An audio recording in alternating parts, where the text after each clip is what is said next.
Oi, pessoal, tudo bem? Vamos finalmente finalizar a nossa revisão sobre o caderno de atenção básica número 32, um caderno simplesmente imenso, mas que a gente vem revisando aí ao longo desses dias, e vamos então dar fim a essa revisão hoje. Vamos lá. Vamos continuar a partir da toxoplasmose. Então, é uma infecção causada pelo Toxoplasma gondii, que quando acontece na gestação, requer aí um urgente acompanhamento, justamente por poder causar danos irreversíveis ao feto. Entre eles, a gente pode citar, por exemplo, a hidrocefalia, a microcefalia, retardo mental, algumas calcificações cerebrais também podem ocorrer. Então, como a gente comentou, tudo isso exige que o acompanhamento seja feito da forma mais rápida possível quando se diagnosticado, né, quando se detecta, então, que essa paciente tem toxoplasmose. Então, quando a gente fala em uma gestante que tem o Toxoplasma gondii ativo, uma infecção recente causada pelo Toxoplasma gondii, a gente está falando aí de um maior risco de abortamento, complicações durante o parto também, e mesmo que a gestante possua apenas uma infecção tardia, se ela for imunocomprometida, existe a chance de transmissão para o feto. Ou seja, a gente tem uma gestante ali com um IgG positivo, isso indica uma infecção tardia, porém ela não tem uma imunidade competente. Pode ser que a gente venha aí a ter um caso de transmissão para o feto, mesmo que essa toxoplasmose tenha ocorrido há muito tempo, que esse contato com o Toxoplasma gondii tenha sido há um tempo atrás. E levando tudo isso em conta, o Ministério da Saúde, ele orienta que todas as gestantes devem ser informadas e orientadas com relação à prevenção de se contaminar, então, com o Toxoplasma gondii, mesmo que elas tenham um IgG ou um IgM negativo. E agora, para a gente conversar um pouco sobre o tratamento, eu trouxe em forma de tabela, porque eu acho mais fácil de a gente visualizar. E essa tabela também está presente lá nos meus resumos, os quais eu ofereço para vocês aqui através do link na descrição, tá, pessoal? Então, a gente vai diferenciar o tratamento da toxoplasmose através da semana gestacional em que essa gestante se encontra. Como assim? Então, se a gestante está com uma infecção aguda antes das 30 semanas de gestação, a gente vai fazer o uso, a indicação é fazer o uso, então, de espiramicina 1 grama via oral de 8 em 8 horas. Esse tratamento ele vai ocorrer de forma contínua durante toda a gravidez até o fim dessa gravidez, tá?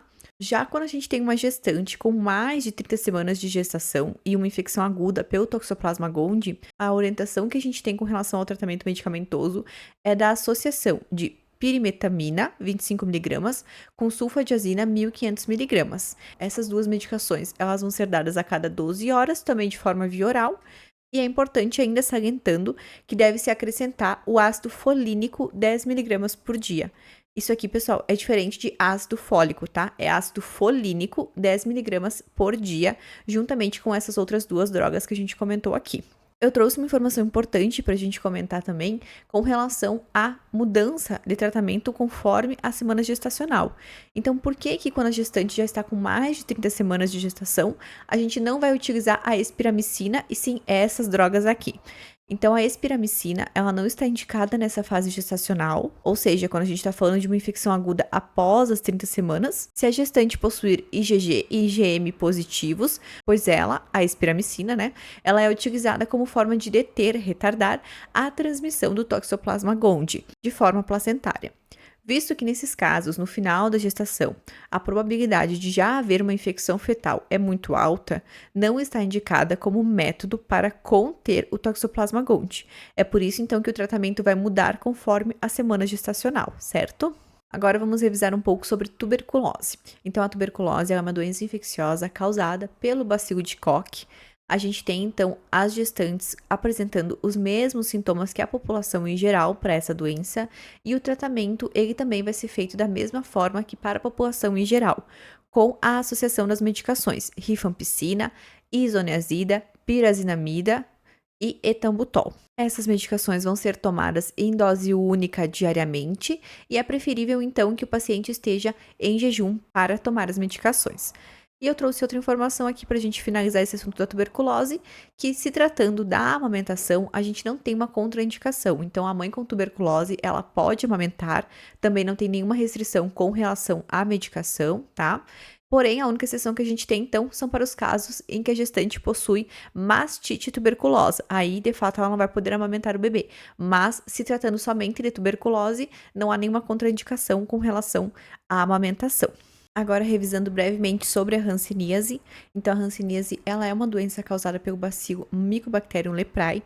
A gente tem um vídeo aqui no canal falando somente sobre algumas doenças aí com relação à vigilância em saúde, e a hanseníase está nesse vídeo. Então, eu vou deixar o link na descrição para quem quiser assistir e fazer uma revisão completa sobre hanseníase.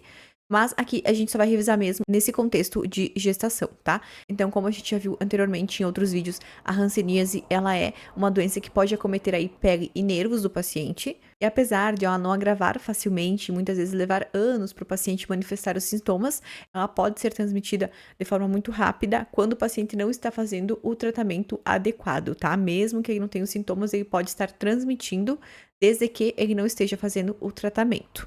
Então, a gestante, da mesma forma que a tuberculose, na hanseníase, a gestante vai ter os mesmos sintomas que a população em geral. E como tratamento, nós vamos ter a associação, então, dessas 3 drogas, que são a rifampicina, dapsona e clifazimina. E tratando-se da amamentação, também não há contraindicações, tá? Mas é claro que para não haver essa contraindicação, a mãe tem que estar fazendo o tratamento de forma adequada e também não pode ter nenhuma lesão na pele ali na região das mamas, tá? Então, de forma geral, se a mãe está fazendo o tratamento corretamente, não tem nenhuma lesão nas mamas, então não há nenhuma contraindicação com relação a ela amamentar o seu bebê, tá? Vamos passar então para a malária. Quando a gente fala de malária e gestante, a gente tem que ligar um alerta vermelho. Então, ela é causada pelo protozoário do gênero Plasmodium, que é transmitido para a corrente sanguínea através da picada do mosquito Anopheles.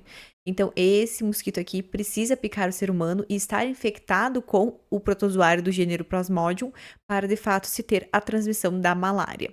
É uma doença de notificação compulsória e as gestantes, elas têm maior risco de desenvolver a forma grave dessa doença. Por isso que eu comentei com vocês que quando a gente tem gestante malária, a gente tem que ligar aí um alerta vermelho. O tratamento, ele vai ser realizado conforme a espécie de Plasmodium, podendo a droga de escolha ser, então, a cloroquina ou a quinina. Agora a gente vai sair do contexto das doenças e de algumas condições que podem acontecer com essa gestante e vamos revisar com relação ao parto iminente e também a assistência ao recém-nascido e à puérpera, tá? Então, quando a gente fala de parto iminente, a gente tá falando de um parto que precisa ocorrer naquele momento. Então, não tem como transportar mais essa gestante para uma maternidade e o parto vai ter que ocorrer ali mesmo. Então, nesses momentos, a gestante ela vai relatar 2 ou mais contrações em 10 minutos com uma sensação de pressão na região do períneo. Neste momento, então, a gente está entrando no segundo período de trabalho de parto e neste momento pode ocorrer também a apresentação do bebê na vulva, tá? É aí que a gente vai posicionar, então, essa paciente na posição de Labourier-Duncan, ou se ela preferir, ela pode ficar na posição de cócoras. Lembrando uma coisa muito importante, que pacientes com insuficiência cardíaca, elas devem permanecer em posição de Sims, mesmo quando elas já estão neste momento do parto, tá? O profissional da saúde vai ter que realizar, então, a ausculta dos BCFs a cada 5 minutos, antes, durante e após uma contração. É importante que essa ausculta seja realizada para se certificar com relação ao bem-estar fetal. E a gente tem ainda, neste momento, uma manobra importante de ser realizada, que é a manobra de Röntgen para controle e desprendimento da cabeça e após também o clampeamento aí do cordão. Lembrando, gente, que a orientação que nós temos com relação a clampeamento de cordão é que se esse bebê é um recém-nascido prematuro, esse clampeamento deve ocorrer após 30 segundos do nascimento. E já quando a gente fala de um recém-nascido a termo, numa idade gestacional adequada, a gente já está falando aí de um clampeamento de cordão após 1 minuto do nascimento do bebê. Outra conduta importantíssima é a administração de 10 unidades de ocitocina intramuscular para a gente prevenir, então, essa hemorragia pós-parto.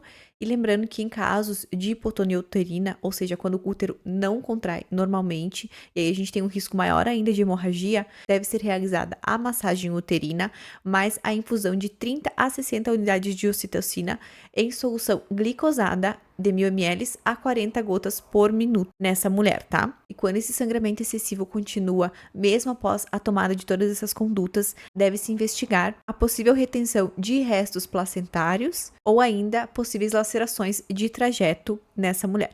E já nos encaminhando quase para o fim aí do nosso vídeo, vamos revisar de forma breve a assistência ao recém-nascido. Lembrando que esse assunto ele é mais aprofundado no caderno de atenção básica número 33, que a gente também tem vídeo aqui no canal sobre isso. Portanto, a gente só vai fazer uma revisão breve aqui neste momento, tá?